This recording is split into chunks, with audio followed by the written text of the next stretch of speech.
Hi ಎಲ್ಲರಿಗೂ ನಮಸ್ತೆ. ಇವತ್ತು ನೋಡಿ, ಇದು ನೋಡಿದ ತಕ್ಷಣವೇ ಗೊತ್ತಾಗುತ್ತೆ ಕುಂಬಳಕಾಯಿ ಅಂತ ಅಲ್ವಾ. ಏನು ಕುಂಬಳಕಾಯಪ್ಪ ಇದು ಅಂದರೆ ಸಿಹಿ ಕುಂಬಳಕಾಯಿ. ಇದನ್ನು ನಮ್ಮೂರ ಕಡೆ ಚಿನ್ನಿಕಾಯಿ ಅಂತ ಕರಿತೀವಿ ನೋಡಿ. ಚಿನ್ನಿಕಾಯಿ ಅಂತ ಯಾಕೆ ಕರೀತಾರಪ್ಪ ಅಂದರೆ ಮೇಲ್ಗಡೆ ನೋಡಿ ಚಿನ್ನದಂಥ ಬಣ್ಣ ಇದೆ, ಮತ್ತು ಕಟ್ ಮಾಡಿದರೂ ಕೂಡ ಇದರೊಳಗಡೆ ಚಿನ್ನದ ಬಣ್ಣ, ಅದಕ್ಕೆ ಚಿನ್ನಿಕಾಯಿ ಅಂತ ಕರೀತಾರಿರಬೇಕು. ಇದನ್ನು ಕೆಲವೊಬ್ಬರು ಆರತಿಗೆ ಉಪಯೋಗಿಸ್ತಾರೆ, ಅಂದರೆ ದೃಷ್ಟಿ ತೆಗೆಯೋದಕ್ಕೂ ಉಪಯೋಗಿಸ್ತಾರೆ ಕೆಲವೊಬ್ಬರು. ಮತ್ತು ಇದನ್ನು ಚಿನ್ನಿಕಾಯಿಂದ ಹಪ್ಪಳವನ್ನು ತುಂಬ ಚೆನ್ನಾಗಿ ಮಾಡ್ತಾರೆ. ನಮ್ಮ ಅಜ್ಜಿ ಊರ ಕಡೆ ಗಾಯಿಕಾಯಿ ಅಂತ ಕರೀತಾರೆ ಇದನ್ನು. ಈ ಗಾಯಿಕಾಯಿ ಹಪ್ಪಳ ತುಂಬ ಟೇಸ್ಟಿಯಾಗಿರುತ್ತೆ. ಚಿನ್ನಿಕಾಯಿ ಹಪ್ಪಳ ಹೇಗಪ್ಪ ಮಾಡೋದು ಅಂದರೆ, ಈ ಮೇಲಿನ ಸಿಪ್ಪೆಯೆಲ್ಲ ತೆಗೆದುಬಿಟ್ಟು ಹೋಳನ್ನಾಗಿ ಕಟ್ ಮಾಡಿಕೊಂಡು ಅದನ್ನು ನೀರಲ್ಲಿ ಕುದಿಸ್ಕೋಬೇಕು, ಬೇಯಿಸ್ಕೋಬೇಕು. ಆ ಹೋಳುಗಳು ಬೆಂದ ನಂತರ ಅದಕ್ಕೆ ಅಕ್ಕಿ ಹಿಟ್ಟು ಮತ್ತು ಖಾರವನ್ನು ಹಾಕಿ ಚೆನ್ನಾಗಿ ಕಲಿಸ್ಬಿಟ್ಟು ಇಡ್ಲಿ ಪಾತ್ರೆಯಲ್ಲಿ ಬೇಯಿಸ್ಕೊಬೇಕು. ಬೇಯಿಸಿ ಆರಿದ ನಂತರ ಅದನ್ನು ಉಳ್ಳಿಗಳನ್ನಾಗಿ ನಾದಿ ತಯಾರಿಸಿ ಹಪ್ಪಳವನ್ನಾಗಿ ಮಾಡ್ಕೊಂಡ್ಬಿಟ್ರೆ ಮುಗೀತು. ಹೇಳಲಿಕ್ಕೆ ತುಂಬ ಈಸಿ, ಆದರೆ ಮಾಡೋದು ತುಂಬ ಕಷ್ಟ. ಆದರೆ ಚೆನ್ನಾಗಿ ನಾದ್ಕೊಬೇಕು. ಇನ್ನೊಂದು ಸತಿ ಯಾವತ್ತಾದರೂ ಈ ಚಿನ್ನಿಕಾಯಿ ಹಪ್ಪಳದ ಬಗ್ಗೆ ತೋರಿಸ್ಕೊಡ್ತೀನಿ.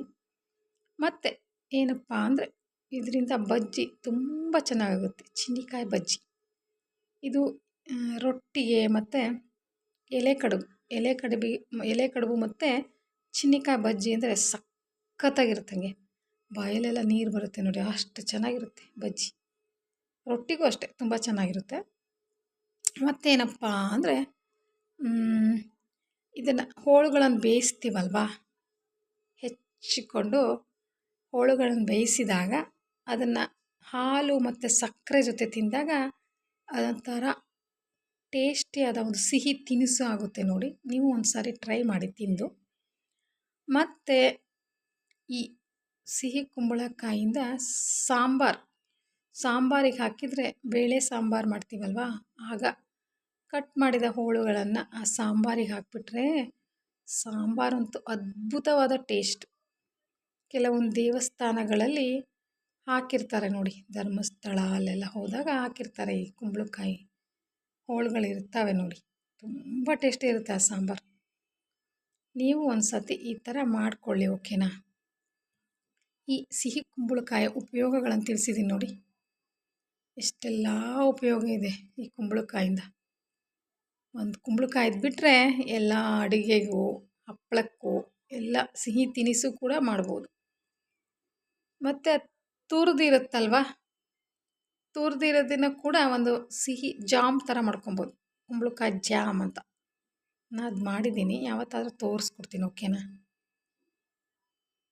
ಈ ಸಿಹಿ ಕುಂಬಳಕಾಯಿ ಬಗ್ಗೆ ನಿಮಗೆ ವಿಡಿಯೋ ಇಷ್ಟ ಆಗಿದರೆ ಲೈಕ್ ಮಾಡಿ, ಶೇರ್ ಮಾಡಿ, ಸಬ್ಸ್ಕ್ರೈಬ್ ಮಾಡಿ, ಓಕೆನಾ. ಬಾಯ್.